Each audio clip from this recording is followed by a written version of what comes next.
So Japan is world-class for many things, but here in Akihabara it's undisputed center of the universe for all things gaming and anime. And look, there are armies of nerds here, not just from Japan, but increasingly from overseas.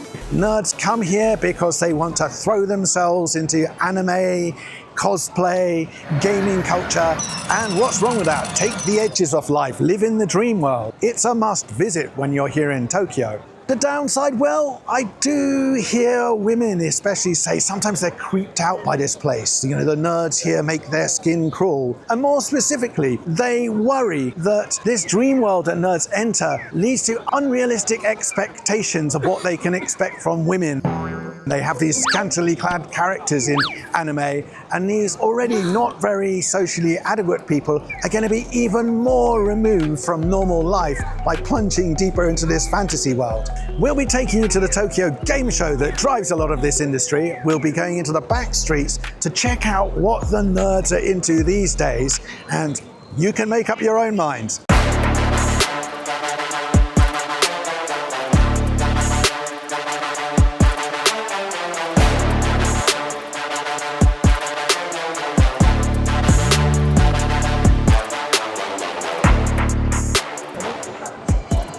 When you come out of Akihabara station, the first thing you see under the tracks are these arcades with lots of little electric stores. That's how it started as Electric Town. It was a place where Japanese people came to buy electronic spare parts. But Akihabara has long since moved on from there. On the main drag, you have the stores of the electronics giants that deal with the cultural phenomenon coming out of anime and gaming culture. And it's become a must-visit place, not just for Japan's army of nerds, but also supplemented now by lots of foreign tourists. It's become such a cultural phenomenon that the police actually block off the streets here on weekends to cater for the crowds who want to throw themselves into gaming and anime culture.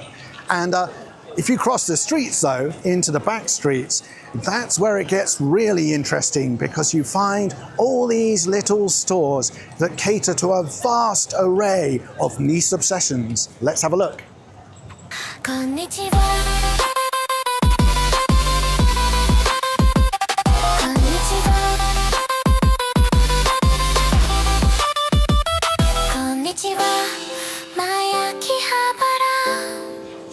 So above all, Akihabara is a place for nerds, or otaku in Japanese. And otaku is basically anyone who has an obsessive interest in something.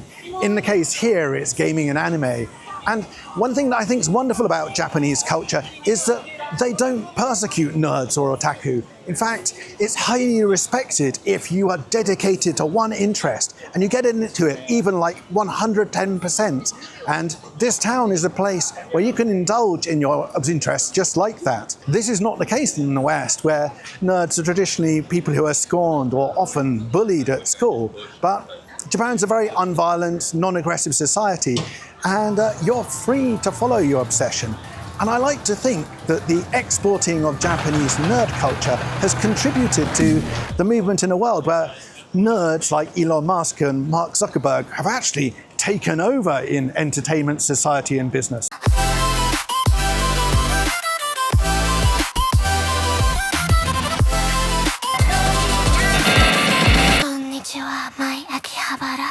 If you're into anime culture, do you mind that people might call you otaku or a nerd? I guess not, no. Watching animes and something like that is normal, meanwhile. I don't mind it, but I am one, yes. I think it's a normal thing to be a nerd. Still learning. Oh, so you want to be more into it? I think it's a cool hobby to have. What particular thing are you into here? Old school animes, video games. Looking for some figures. Maybe we will go to buy some cards, trading cards. Are you going to go to Maid Cafes, or does any of this freak you out? No. Freak out? No. I think he wants to go.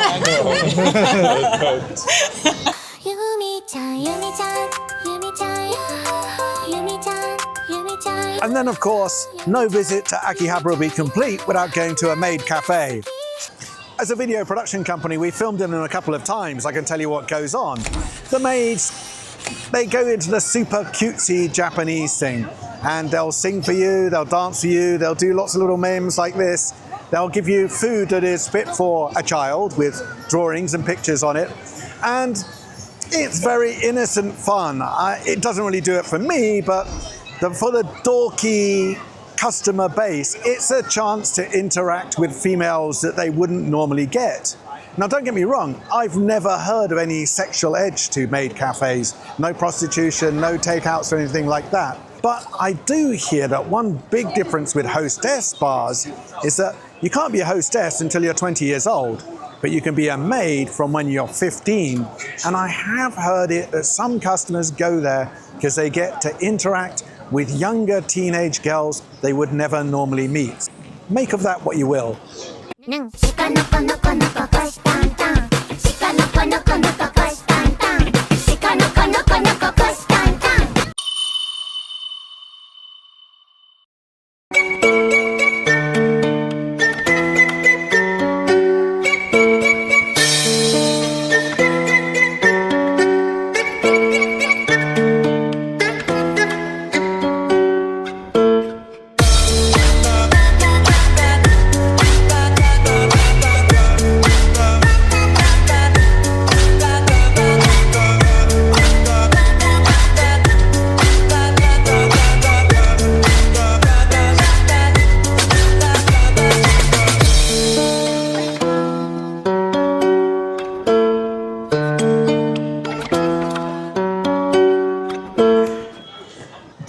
Used to be things that you might hide away, you wouldn't want everyone to see, but increasingly you see them on display in normal houses in Japan. You even see them on the shelf behind celebrities when they're doing social media. So obviously Akihabara and anime culture has made this kind of thing respectable.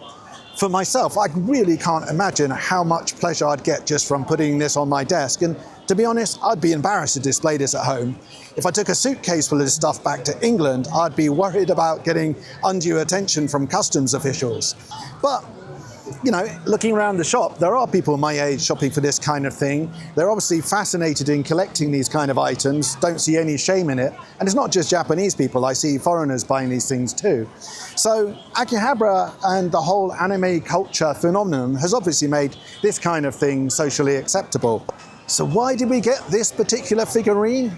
Well, take a good look, because we might be about to show you her in real life.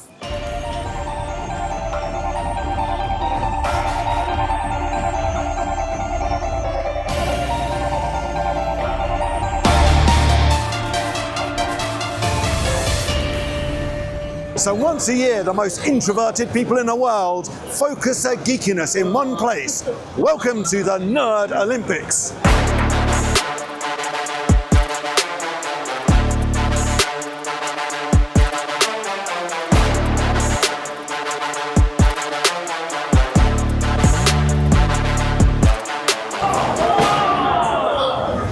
So we're at the Tokyo Game Show, which is the biggest it's ever been. Now, the gaming industry revenue is 3 times the combined revenue of the film industry and the music industry. And you can really feel the swagger here. The game show used to be this embarrassing, nerdy thing where socially inadequate guys were in the shadows and they would have this one chance to meet maybe scantily clad campaign girls. But now you feel the dynamism of the industry.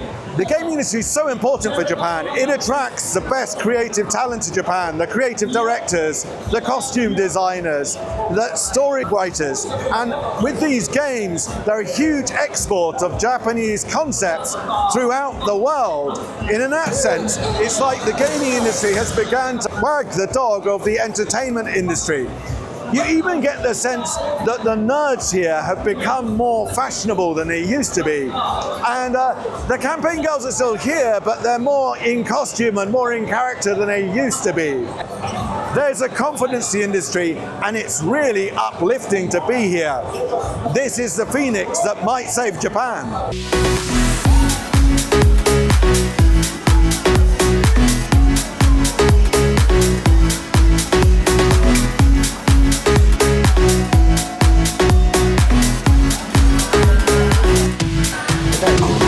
Well, this is something new. At last they got something for the women. It's called Love and Deep Space.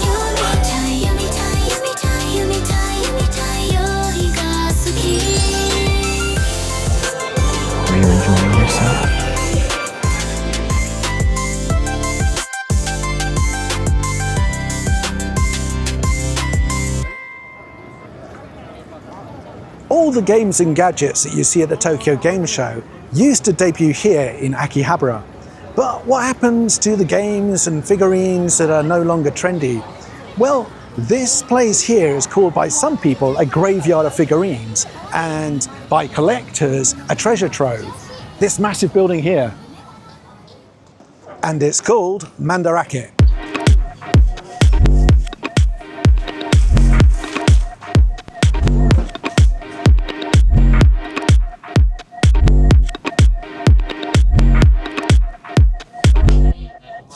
Well, this floor seems to be totally innocent. I mean, if there was any character from your childhood that you wanted to have a figurine or model of, you could find it here.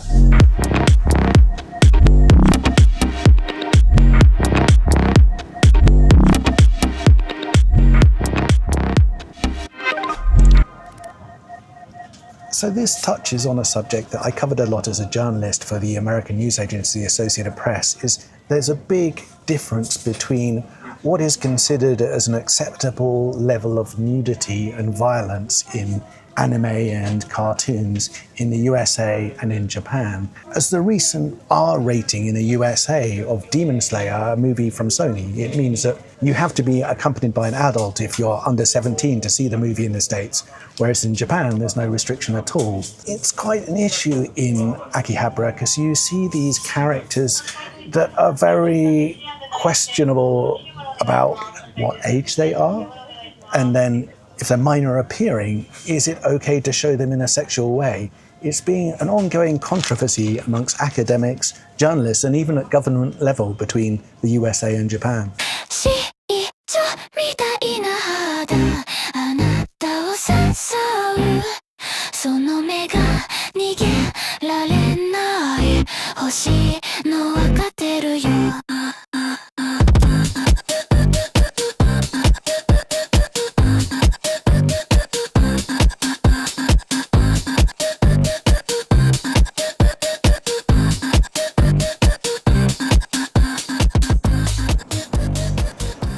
Wow, that's quite a place. I mean, Mandarake has got floor upon floor of plastic antiques.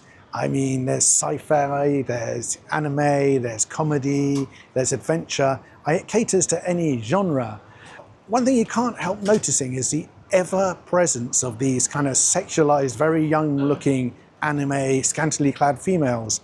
And that creeps into your consciousness, and you kind of worry that there are a lot of children here and it's creeping into their minds too. I wonder, does that just happen in Japan, or is that getting everywhere? So it's not always about the or the or the sometimes it's just about the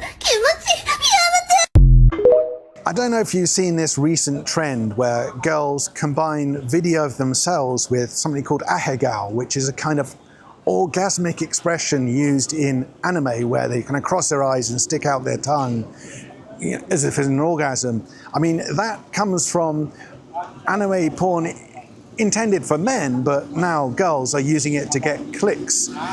It's part of an ongoing trend where anime art is bleeding over into real life. Kind of creeps me out. What do you think?